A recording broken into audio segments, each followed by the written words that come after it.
자, 여러분 안녕하세요. 예, 황진범입니다. 자, 이번 모의고사 4회차 2024년도 6월달 회계관리 2급을 한번 시작해 보도록 하겠습니다. 업로드가 좀 많이 늦었습니다. 이번 7월달 시험 준비하시는 분들을 위해서 올려드려야 되는 게 맞는데, 아쉽게도 좀 다른 데에 좀 바쁜 데에 있어갖고 최근에 회사도 좀 바쁘고 그래가지고 그러다 보니 제가 업로드가 좀 많이 뜸해졌습니다. 그래서 아쉽게도 2024년도 7월달 시험 준비하는 분들은 이 영상을 볼 수가 없으니 좀 미안한 마음도 듭니다. 그래서 9월달 시험에 대비하시는 분들을 이제 그 다음에 그 이후에 보시는 분들을 위해서 이 2024년도 6월달 이 모의고사를 보시면서 꼭 합격하시길 바랍니다. 자, 그러면은 총 4개의 파트를 나눠서 1번부터 40번까지 한번 보도록 하겠습니다. 자, 이 중에 1번부터 10번까지 한 파트로 진행해 보도록 하겠습니다. 자, 회계관리 2급 문제 1번입니다. 주식회사 JB의 자료가 다음과 같은 경우 다음에 당기순이익은 얼마인가 입니다. 자, 이 문제는 자본 등식에 대해서 이제 물어보고요. 제3법에 대해서도 이제 같이 이제 물어보는 문제입니다. 특히 이제 회계관리 2급에서는 특히 제3법, 자본등식, 그 다음에 손익법 이렇게 해가지고 3가지 형태의 문제가 많이 출제가 됩니다. 그렇기 때문에 꼭 알아두시면 매우 좋은 문제고요. 자, 회계의 기초에서 나오는 문제 중 하나죠. 자, 이거를 이제 한번 제3법을 한번 설명하자면은 제3법은 자산에서 부채 빼면은 자본입니다. 또는 자산은 부채 더하기 자본이라고 부르긴 한데 교재마다 좀 다를 수도 있어요. 자, 그 다음 두 번째 자본 등식입니다. 자본 등식은 기말자본에서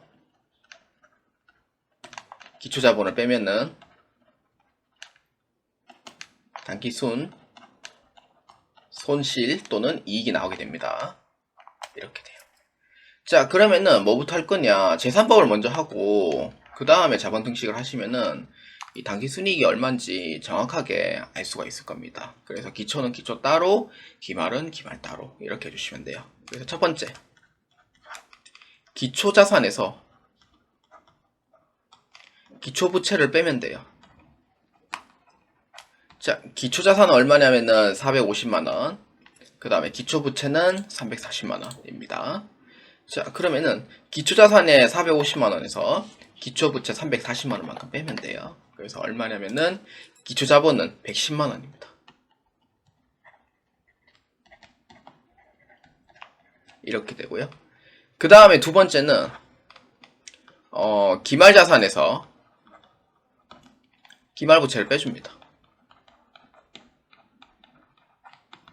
자, 그러면은 기말자본이 나오게 돼요.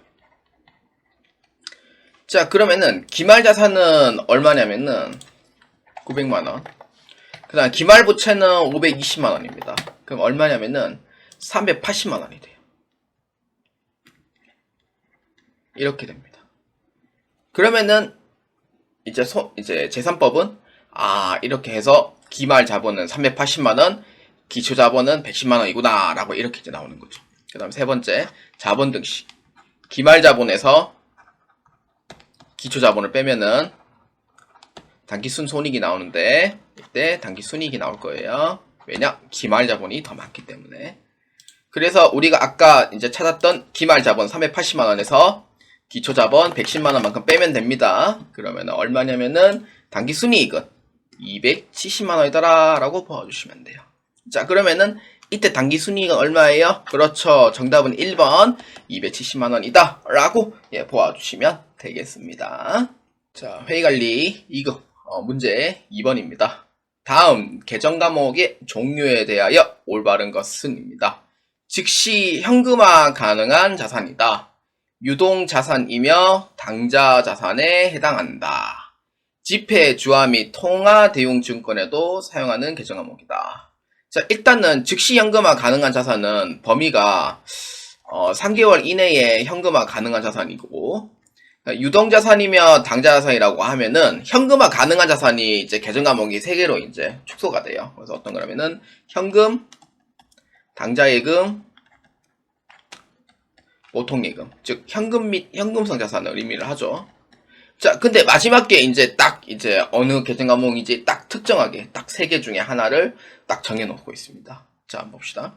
지폐, 주화, 통화 대용 증권에도 사용하는 계정 과목이다. 지폐, 주화라고 하면은 뭐 우리가 아시다시피 뭐 다보탑, 그 다음에 벼, 그 다음에 이순신 장군, 그 다음에 뭐 학 이런 걸 이제 의미를 하는 거고, 지폐라 하면은 뭐 율곡이, 뭐 태계이왕, 뭐 그 다음 우리 세종대왕, 그 다음에 심사임당 이렇게 되죠. 그럼 뭐예요? 이거는 다 그거죠. 현금으로 쓸 수 있는 그런 거죠. 그럼 계정과목 뭘로 처리해요? 그렇죠. 현금으로 처리하죠. 그래서 이에 해당하는 정답 몇 번? 그렇죠. 4번으로 체크해 주시면 되겠습니다. 자, 회계관리 2급 문제 3번입니다.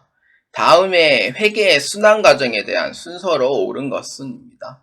회계의 순환 과정은 여러분들 꼭 알아두셔야 될 필요는 있어요. 시험 문제에도 잘 나오기도 하고, 그리고 1분만 발췌해서 물어보는 경우도 있고, 그래서 그 순서를 꼭 잘 알아두시길 바랍니다. 자, 회계의 순환 과정은요, 총 이렇게 9가지를 거쳐 들어가게 됩니다. 자, 그 첫 번째가 뭐냐? 거래가 있어야 돼요, 무조건. 이 사람의 이제 물건을 데려오고, 물건을 판매하고, 그 다음에 비용을 쓰고, 그 다음에 그에 따른 수익을 받고, 그런 이제 거래가 있어야 돼요. 근데 거래는, 외부 거래하고, 내부 거래 이렇게 또 나눠집니다. 거래 상세하게 보면은. 그 다음에 거래가 있었다. 그럼 뭐 해야 돼요? 우리는 이제 경리부는 그 자료를 받아야 되잖아요. 그래서 경리팀이나 회계팀에서 그 자료를 받은 거를 입력을 합니다. 그게 뭐죠? 그렇죠. 분계를 실시합니다. 자, 그 다음 분계를 했다라고 하면은 이제 원장에 옮겨져야 되는데, 이렇게 이제 원장에 전기라고 합니다. 옮겨 적는다 해서 전기라고 하는데, 뭐 요새 프로그램에서는 전부 다 자동으로 다 하기 때문에 이거는 이제 순서만 알아두되 이렇게 해서 프로그램은 자동으로 다 들어간다라고 봐주시면 돼요. 그래서 현실적으로 분계하고 결산분계 빼고는 여러분들이 다 할 이유는 없어집니다. 그 다음에 네 번째는 이제 시산표를 작성하게 됩니다. 근데 시산표 작성은 이제 결산분계 하기 전 이제 그 시산표고요. 그 다음에 다섯 번째는 이제 12월 말자가 됐어요. 그래서 마감분계, 즉 결산분계를 진행합니다. 결산분계는 이제 대략 한 12가지 정도 되는데 그 이상의 알파일 수도 있고 적을 수도 있고, 그렇기 때문에 회사마다 결산분계를 하는 개수는 좀 다릅니다. 그래서 결산분계를 진행을 해서 수익과 비용의 대응 원칙에 의해서 다 맞춰 나가야 되고, 그래야지 정확한 재무제표를 만들기 위해서 이제 결산분계를 진행한 후에 이제 수정 후 시산표가 됩니다. 그러니까 결산분계 후죠. 이렇게 되고, 그 다음에 7번째는 이제 결산분계까지 다 했다. 모든 재무제표를 다 맞췄다. 그 다음에 시산표를 다 확인했는데 문제가 없었다. 그러면은 총계정 원장을 마감시켜버립니다. 영구성 계정 과목은 이제 2월이 되는 거고, 수익과 비용의 단기 계정 과목은 손익 계정 과목으로 다 대체가 됩니다. 그래서 그 다음 8번째는 재무제표를 작성하게 되죠. 재무제표는 원가, 손익, 그 다음에 잉여건 처분계산서, 그 다음에 재무상태표 순으로 작성합니다. 원손이제라고 부르죠. 그 다음에 9번째는 이제 마감을 했어요. 이제 마감한 후에 2월을 시켜줍니다. 그러면은 2025년부터 다시 1번부터 쭉 이렇게 이제 넘어가게 되는 거예요. 이렇게. 자, 그렇기 때문에 이에 해당하는 정답 몇 번이냐면은 1번은 답이 될 수가 없고요. 2번, 3번, 4번. 그 중에 두 번째는 뭐예요? 분계죠. 틀려. 3번은 답이 될 수 없죠. 원장에 전개합니다. 수정전 시산표, 결산분계, 수정 후 시산표. 그 다음 뭐예요? 총계정 원장 마감해야 되죠. 재무제표 먼저 들어가는 게 아니에요. 그 다음 마지막이 재무제표다라고 봐주시면 돼요. 그래서 이에 순서가 올바른 건 몇 번이에요? 그렇죠. 2번으로 체크해 주시면 되겠습니다. 자, 회계관리 2급 문제 4번입니다. 다음 재무제표 기본 과정의 종류에 대하여 올바르지 않은 것. 재무제표의 기본 과정은요, 학원에서 이제 면접 이제 그 이수자 평가할 때 이제 물어봤더라고요. 학원에 있을 때 제가. 재무제표의 기본 과정은 3가지. 계속기업의 과정, 회사가 청산할 의도가 없다고 하면은 계속해서 작성을 해야 한다라는 의미가 계속기업의 가정. 기업 실체의 가정은 회사에 종업원이 있다고 하면은 대표도 있어야 되고 뭐도 있어야 되고 이제 사람이 이제 존재를 해야 되고 그다음 기계도 움직여야 되고 뭐 그런 이제 기업 실체의 가정. 그 다음에 기간별 보고의 가정. 그래서 1년 단위는 기다리기 힘드니 월 단위, 분기 단위, 반기 단위 해가지고 보고를 하는 기간별 보고의 과정. 이 세 가지가 있습니다. 그래서 재무제표의 기본 과정에서 올바르지 않은 거 몇 번이에요? 4번 실현주의의 과정입니다. 실현주의의 과정은 본래 이름은 없는 거고요. 원래 실현주의라고 하면은 기본 과정은 아니고 그 손익계산서에 해당하는 그 수익의 실현주의를 뜻합니다. 그렇기 때문에 정답은 4번으로 체크해 주시면 되겠습니다. 자, 회의관리 2급 문제 5번입니다. 다음 거래에 대하여 올바르지 않은 분계를 하는 것은? 이 문제는 회의관리 2급에서 가끔 나오는 문제예요. 자, 1번 주식회사 JB는 야간 근로자를 위해 분식 등 5만원을 현금으로 지출하였다. 자, 야간 근로자를 위해서 분식을 딱 제공하는 거예요. 회사의 복지죠. 뭘로 처리하면 돼요? 복리후생비로 처리하면 되죠. 그래서 맞습니다. 그 다음에 2번 제조 공장 내 청소시 청소기를 40만원에 구입하고 신용카드로 결제했다. 신용카드는 돈이 이체된 게 아니기 때문에 미지급금 하는 게 맞고요. 40만원인데 근데 이게 잘못됐죠. 뭐예요? 소모품비 아니죠. 뭐예요? 그렇죠. 비품으로 처리해야 되죠. 자, 자세한 거는 뒤에 얘기하겠습니다. 그 다음 3번 주식회사 JB는 주식회사 AB에게 원재료 30만원에 구입하고 대금은 10일 후에 지급하기로 하였다. 자, 원재료가 들어가 있죠. 원재료를 구입을 한 거죠. 맞아요. 그 다음에 4번 장마 피해로 인하여 사화구청으로 현금 100만원 기부합니다. 기부는 기부금으로 처리하시면 되는 거죠. 그래서 이에 틀린 거 몇 번? 2번입니다. 여기서 이제 중요한 부분이 있는데 이거를 이제 여러분들이 배우는 자격증 학문을 볼 거냐 이제 실무로 볼 거냐 이 뜻인데 원래 실무에서는 100만원 이하의 비품은 대부분 감가상각비 처리하기 좀 귀찮고 번거롭기 때문에 소모품비로 많이 씁니다. 그래서 실제로 저도 소모품비로 회계 처리를 했었고요. 근데 학문인 경우에는 이제 청소기라든지 아니면은 책상이라든지 그런 부분에서는 비품으로 처리를 합니다. 그래서 원칙으로 보시는 거예요. 무조건 아무 얘기 없으면은 무조건 원칙으로 보시면 됩니다. 그렇기 때문에 이 부분에서 처리를 하면 된다라고 봐주시면 돼요. 우리는 FM대로 하는 거지 그 실무에 해당하는 간섭적인 부분에서는 하진 않습니다. 그래서 이 점 오해가 없으시길 바라며 정답은 2번으로 체크해 주시면 됩니다. 자, 회의관리 2급 문제 6번입니다. 다음 거래의 판료소에 대한 내용으로 옳은 것은입니다. 자, 부채의 감소, 자산의 감소입니다. 자산의 감소는 대부분 현금 등 지급으로 많이 생각해 주시면 되고요. 부채의 감소는 외상대금 같은 거 이제 지급했다고 보시면 되고, 아니면은 뭐 이제 차입금 상환 이렇게 또 볼 수도 있겠죠. 그거에 대해서 맞는 것만 찾으시면 돼요. 자, 1번부터 한번 봅시다.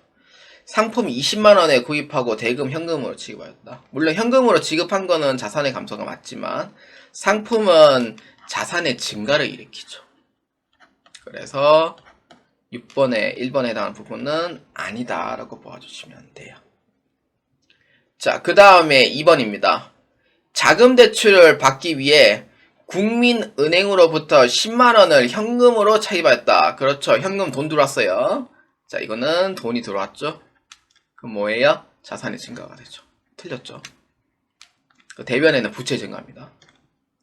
그 다음에 3번 주식회사 CA에게 상품을 구입하고 어음으로 지급한 20만원은 만기가 도래하여 보통예금으로 이체하였다. 자, 상품을 구입하고 어음으로 지급한 20만원입니다. 자, 이렇게 이거는 과거형이죠. 자, 어음으로 지급한이라고 되어 있으면은 당시에 이제 상품을 구입을 했어요. 20만원치. 그럼 대변에 뭘로 처리했냐? 지급어음으로 처리했죠. 근데 이때 지급어음은 부채의 증가로 이렇게 처리를 했습니다. 그 다음에 만기가 도래하여 보통예금으로 이차였다라고 돼 있잖아요. 이건 현재죠.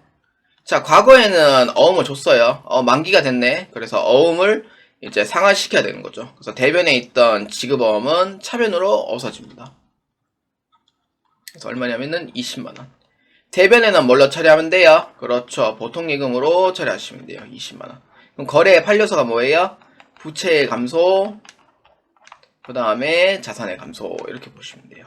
그러면은 조건이 맞죠? 그렇기 때문에 3번에 대한 부분은 맞다, 이렇게 보아주시면 돼요.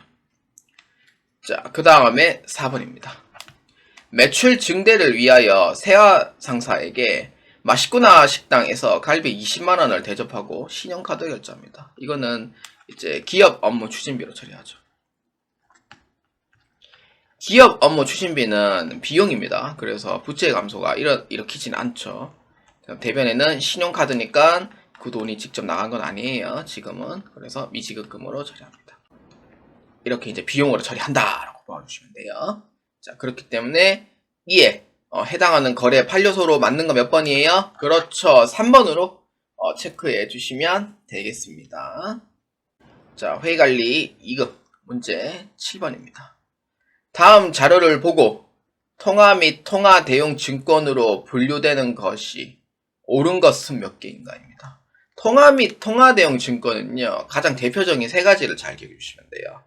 우표 환증서, 그 다음에 타인 발행 수표, 그 다음에 공사채 만기 이자표 이런 거. 이 세 가지는 꼭 잘 기억해 주시고요. 많이 나오는 문제고. 그래서 보면은 통화 및 통화 대용 증권은 이때 통화는 지폐 주어도 해당이 되죠. 그렇기 때문에 지폐, 그 다음에 공사채 만기 이자표, 그 다음에 우표 환증서, 그 다음 밑에 있는 거 우표, 선이자, 수표, 수입인지는 뭐예요? 이거는 현금이 아닙니다.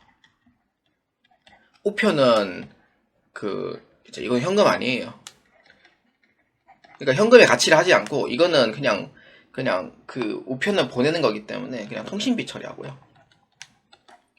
그 다음에 선이자, 수표는 그냥 어음이에요. 그래서 이거는 받으러. 그 다음에 수입인지는 이거는 통신비였나? 통신비로 이렇게 처리하시면 돼요. 이 세금공과금이 아니에요. 그거는 자, 이렇게 보아주시면 됩니다. 그래서 이건 현금이 아니에요, 결론은. 그래서 올바른 거 몇 개예요? 제일 위에 3개만 해당이 되죠. 그래서 몇 개? 3번으로 체크해 주시면 되겠습니다. 자, 회의관리 2급 문제 8번입니다. 다음 주식회사 JB의 대손 충당금의 보충 금액으로 오른 것은 입니다. 자, 문제 한번 봅시다. 주식회사 JB는 기초 대손 충당금 잔액 30만원입니다. 5월 16일 성화로부터 외상매출금 대손 25만원이 발생하였고 9월 10일 주식회사 성화의 대손금 25만원 중 일부 10만원은 회수합니다. 12월 31일 결산일 외상매출금 잔액은 5천만원이고 대손 설정률은 1%로 합니다. 자, 이 문제에서는 보충금액에 대해서 물어보고요. 대손 충당금에 해당하는 잔액에 대해서는 물어보진 않습니다. 그래서 오해 없으시길 바랍니다. 자, 일단은 1월 1일자에 보면은 대손 충당금의 잔액은 30만원입니다. 이렇게 됩니다. 근데 5월 16일 성화로부터 외상매출금의 대손 25만원이 발생합니다. 그래서 발생은 25만원입니다. 그럼 25만원이 그럼 이렇게 되는 거죠. 항아리 신주단지에 모셔놓은 적립한 금액 30만원 중에서 25만원은 대손이 발생했으니 이 돈을 내빼는 겁니다. 그럼 얼마 남아요? 5만원이 남는 거죠. 그래서 5만원이 남습니다. 근데 9월 10일에 성황의 대손금 25만원 중 10만원이 회수가 됩니다. 자, 이렇게 됩니다. 그럼 10만원이 회수됐다 라고 보면 어떻게 돼요? 그렇죠. 더해줘야 되는 거죠. 다시 돌아왔죠, 돈이. 다시 정리하죠. 그럼 얼마예요? 15만 원이 되는 거예요. 그래서 현재 12월 말까지 대선 충당금이 남는 잔액은 15만 원이 되는 거죠. 자, 그래서 12월 말자가 이제 설정을 합니다. 그래서 얼마 설정하냐면은 5천만 원의 1%만큼 설정을 해요. 그래서 얼마예요? 내가 50만 원까지만 채워 넣으면 돼요. 자, 그러면 항아리 신주단지에 모셔놓은 금액에서 이게 15만 원인데 내가 채워 넣어야 될 금액은 50만 원까지만 채워 넣으면 돼요.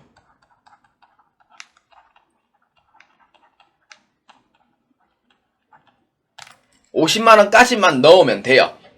자, 그러면은 그래요. 50만 원까지 넣으면 돼요. 그러면 얼마 더 채워 넣으면 돼요? 이미 15만 원 있으니 50만 원까지만 넣으면 돼요. 얼마? 그렇죠. 35만 원만 더 채워 넣으면 되는 거죠. 그러면은 항아리 신주단지 안에 모셔놓은 50만 원까지 이제 설정 금액이 맞아 들어가게 돼요. 그래서 이에 보충 금액으로 오른 것은 얼마예요? 그렇죠. 35만 원까지 보충하면 되는 거죠. 그래서 이에 해당하는 정답 몇 번? 1번으로 해주시면 됩니다. 참고로 항아리 신주단지는 절대 모시지 마시기 바랍니다. 자, 회의관리 2급 문제 9번입니다. 다음 해당하는 단기 매매증권의 취득 원가는 얼마인가? 자, 주식회사 JB는 9월 13일 바트코인을 단기 시세 차익 목적으로 90만원에 취득하였고 취득 시 수수료 9,000원을 포함하여 보통 예금으로 이체를 했답니다. 자, 그래서 바트코인을 이제 단기 시세 차익 목적으로 했는데 이제 수수료 9,000원을 포함을 해서 보통 예금으로 이체했다. 여기서 중요한 거는 단기 매매증권에 해당하는 이 수수료 비용을 이제 포함을 할 거냐 아니면은 이제 별도로 이제 비용으로 분류할 거냐 이걸 아셔야 돼요. 자, 단기 매매 증권은 원래 그 전에 이제 모든 자산에 대해서는 단기 매매 증권을 제외하고요. 원래 구입 당시에 해당하는 부대 비용을 포함하도록 돼 있습니다. 근데 단기 매매 증권도 예전에는 부대 비용으로 포함을 했었는데 2010년 이후부터 그게 수수료 비용은 부대 비용을 포함하지 않고 별도의 비용으로 처리하는 걸로 규정이 바뀌었습니다. 그렇기 때문에 현재 2024년도에서는 단기 매매 증권은 수수료에 대한 부분에서는 별도 비용으로 처리하시면 됩니다.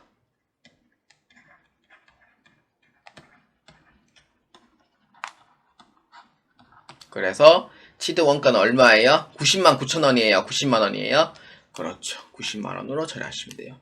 그렇다고 이거 빼시면 안 돼요. 그렇기 때문에 정답은 2번으로 체크해 주시면 되겠습니다. 자, 회의관리 2급 문제 10번입니다. 다음 재고자산 종류에 대한 것으로 올바르게 설명하지 않은 것은 입니다. 자, 1번 상품입니다. 상기업에 해당하며 완성된 물건을 재판매하기 위하여 구입하는 재고자산 맞죠? 완성된 물건을 재판매하기 위해서 거기에 이제 물건을 구입을 했어요. 도매로. 그럼 플러스 마진을 붙이는 거죠. 그렇게 해서 판매 가격이 되는 거죠. 맞죠? 그 다음에 2번 제조기업에 해당을 하며 완성된 물건을 도매로 판매하기 위한 재고자산. 그렇죠. 물건을 만들어 놓고 판매 안 하면 안 되죠. 그래서 맞고. 제공품 제조기업에 해당하며 중간 제조한 자산에 대하여 판매 가능한 재고자산. 이 제공품이 틀렸습니다. 제공품은 중간 제조 과정인 건 맞지만 이거는 판매가 불가해요. 반제품은 이제 판매가 가능하긴 하지만 제공품은 판매가 안 됩니다. 그래서 이 부분이 틀렸고요. 그 다음 원재료 제조기업에 해당하며 제품 제조를 위하여 필요한 재료이며 재고자산이다. 그렇죠. 물건 만들기 위한 필요한 재료가 원재료라고 부르죠. 그렇기 때문에 맞다 보시면 돼요. 그래서 이에 해당하지 않는 정답 몇 번이에요?